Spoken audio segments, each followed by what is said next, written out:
Welcome back to the Closing Bell. I'm Kelly Evans at the New York Stock Exchange, and we are now joined by Senator Bill Cassidy, the Republican from Louisiana. Senator, so much to get to you on. We appreciate you joining us. Let me just ask you first, unfortunately, about the events in Florida. The collapse of this bridge is going to focus everybody's mind, since it just went in on Saturday, as we understand it, on what went wrong and how much risk there might be if we're starting to ramp up infrastructure. I don't even know if we're at that point, sort of ramping it up, but is this going to focus minds in Washington on making sure this is going to be a safe process, you think?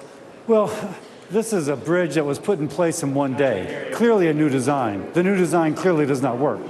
But on the other hand, even though it may not apply to the bridges we need to replace and the bridges that we need anew, at least it says, yes, we do need help on infrastructure. I think the president believes in that. I believe in that. Hopefully it'll be a bipartisan effort going forward.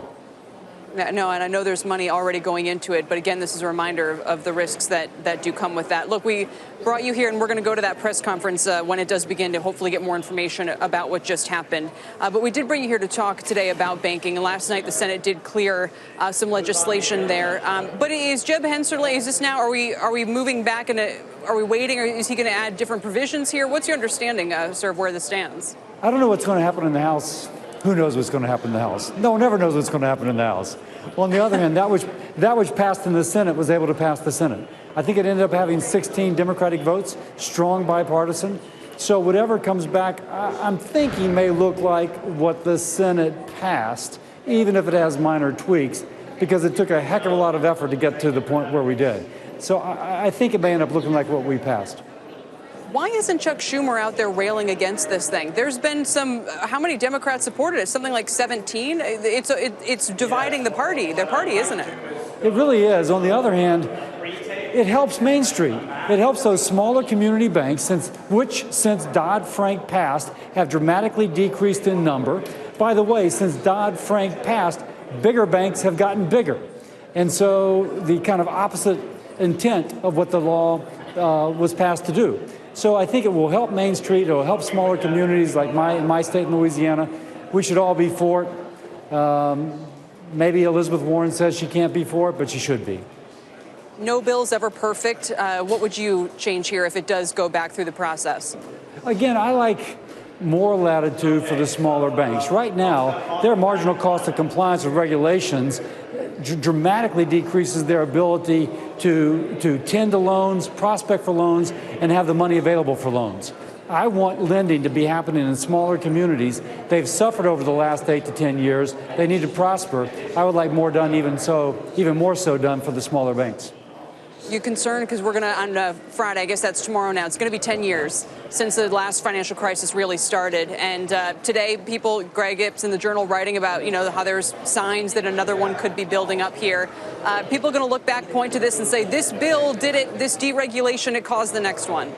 I would argue, since Dodd-Frank, the amount of money controlled by the too big to fail has increased. It has increased, if you will, the instability of the system if it is judged by concentration of assets. The more that you spread those assets out, the more stable the system. And so I would argue the degree that succeeds in getting stronger, smaller banks, the more stable the system will be. Yeah. Real quick on this phase 2 tax cut that may be coming. Is that something you think can help turn out in the midterms for the GOP? Because you might need it after what happened in Pennsylvania. Well, Pennsylvania still is, that particular district still has economic dislocation. They've suffered over the last 8 years. They were hoping for a rapid turnaround under President Trump. I think the tax bill will help them, but it didn't help them quickly enough. If the economy is going better, we think Republicans have a good message. By the way, I care deeply about health care. One thing I'm pushing is price transparency. I think if Republicans do more things like that, that also resonates with voters. Yeah, price transparency, what would that look like? Because, it couldn't be less transparent right now. Isn't that true, Kelly? Wouldn't it be great if it looked like you're booking a flight from New Orleans to Washington, D.C., and you log on and you decide when you want to go and what the price is and the convenience and your layover, and you would know your price exactly? There was an article last week of a urine drug test. The patient was billed $17,000. That has to stop. And the more power we give to the patient, the power of pricing, the more costs come down, the better she will be. If Republicans and Democrats push that, I like that helping electoral chances. All right, Senator, thank you. Appreciate your time. Senator Bill Cassidy from Louisiana.